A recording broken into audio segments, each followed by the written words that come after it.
સમાચારો વિગતવાર જોઈએ। વડોદરાના ખટંબા ગામના તળાવમાં એક કાર ખાબકી અને વહેલી સવારની આ ઘટના। વહેલી સવારે તળાવમાં ખાબકેલી કારમાં 4 વિદેશી યુવકો હોવાની આશંકા દર્શાવાઈ રહી છે। આ ચારેય યુવકો પારુલ યુનિવર્સિટીના વિદ્યાર્થીઓ હોવાની પણ શક્યતા છે। કારમાંથી એક યુવક બહાર હોવાનું પ્રત્યક્ષદર્શીનું કહેવું છે અને ઘટનાની જાણ થતાં ફાયર વિભાગ અને સ્થાનિક પોલીસની ટીમ દોડી આવી હતી। ફાયર વિભાગે એનડીઆરએફની મદદ લઈને તળાવમાં યુવકોની શોધખોળ હાથ ધરી છે।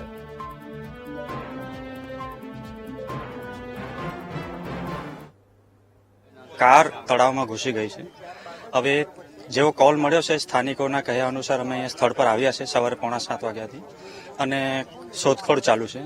પ્રાથમિક ધોરણે જોઈએ તો રોડ પરથી કંઈક કાર ચાલક જે હશે એ ટર્નિંગ ચૂકી ગયા છે અને સીધા અંદર ઘૂસી ગયા છે। એ રીતે એના જે અહીંયા બેરિકેડ કરેલા છે, જે ફેન્સિંગ છે બધું તૂટેલું છે, ઝાડ પણ એ રીતે તૂટેલું છે। થોડા કારના અવશેષો જે પડેલા છે, બોનેટ વગેરે, એ કિનારા ઉપર દેખાઈ રહ્યા છે અને સ્થાનિકોનું કહેવું છે કે અંદર કાર જે ગઈ છે, કોઈ બૂમ પણ પાડતા હતા, તો એની શોધખોળ ચાલુ છે। હજી સુધી તળાવ ઊંડું ઘણું છે। અમારા ફાયરના કર્મચારીઓ અંદર પાણીમાં ઉતર્યા છે, સાથે સાથે શોધખોળ કરી રહ્યા છે। તે મુજબની સઘન શોધખોળ ચાલુ રહે છે। કાર જેવી ડિટેક્ટ થશે એટલે એને બહાર કાઢશું। બાકીની માહિતી પછી જ મળશે કે કઈ રીતે શું છે। વડોદરા નજીક આવેલા ખટંબા ગામના તળાવમાં વહેલી સવારે 4 વાગે કાર ખાબકી છે। ડ્રાઈવરે કાબુ ગુમાવતા કાર છે તળાવમાં પડી હોવાની શક્યતા છે, માહિતી મળી રહી છે।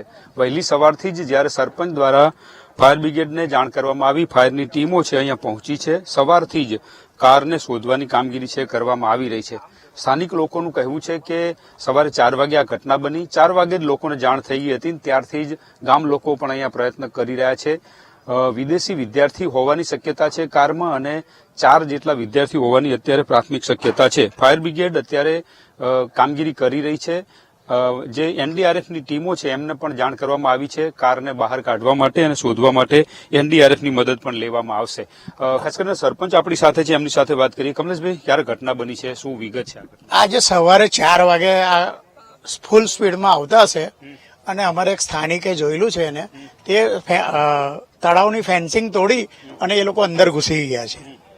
હવે એ પારુલ યુનિવર્સિટીના સ્ટુડન્ટ છે અને એ કંઈક નશાની હાલતમાં હશે એ લોકો, એટલે નશાની હાલતમાં એ ફેન્સિંગ તોડીને અંદર ઘૂસી ગયા છે। એમાં એક બોયનેટ પર ચડ્યો છે, અમારા સ્થાનિકે જોયું એ બોયનેટ પર, પણ એ કોઈને સવારે 4 વાગે કોઈ પબ્લિક હોય નહીં એટલે એને કોઈ બચાવી ના શક્યું। શું કહો છો? હવે ફાયર બ્રિગેડ તો કામ કરી રહી છે, કેવી રીતે આખી કાર્યવાહી?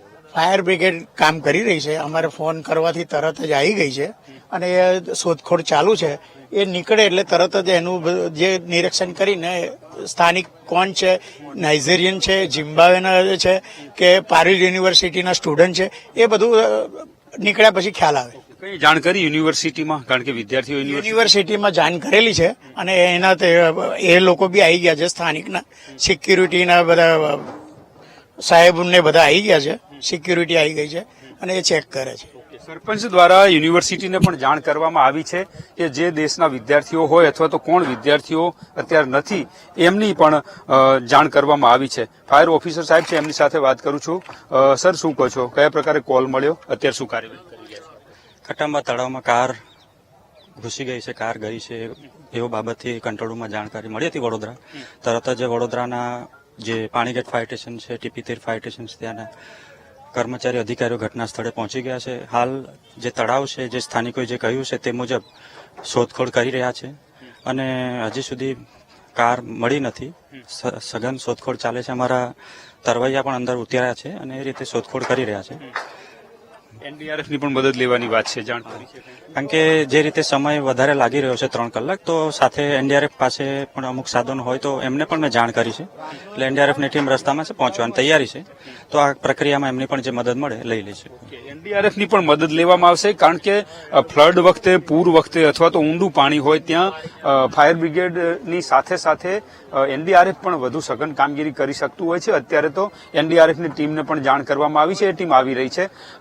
જે જે ખટંબા તળાવ છે એ ઊંડું હોવાના કારણે અત્યારે કાર સુધી પહોંચી શકાયું નથી અને એના કારણે ફાયરની ટીમો છે એ પણ કામ કરી રહી છે. આ ઉપરાંત ફાયર બ્રિગેડની મદદ લેવામાં પણ આવશે. વિદેશી વિદ્યાર્થી હોવાની શક્યતાના કારણે યુનિવર્સિટીને પણ જાણ કરવામાં આવી છે કે આ તમારા કયા વિદ્યાર્થીઓ છે, એટલે વિદ્યાર્થીઓ કોણ હતા એની પણ અત્યારે ખાતરી કરવામાં આવી રહી છે અને ફાયરની ટીમો છે અત્યારે શોધખોળ કરી રહી છે. કેમેરામેન કિશોર ક્ષીરસાગર સાથે માનુ ચાવડા, વીટીવી ન્યૂઝ, ખટંબા ગામ, વડોદરા.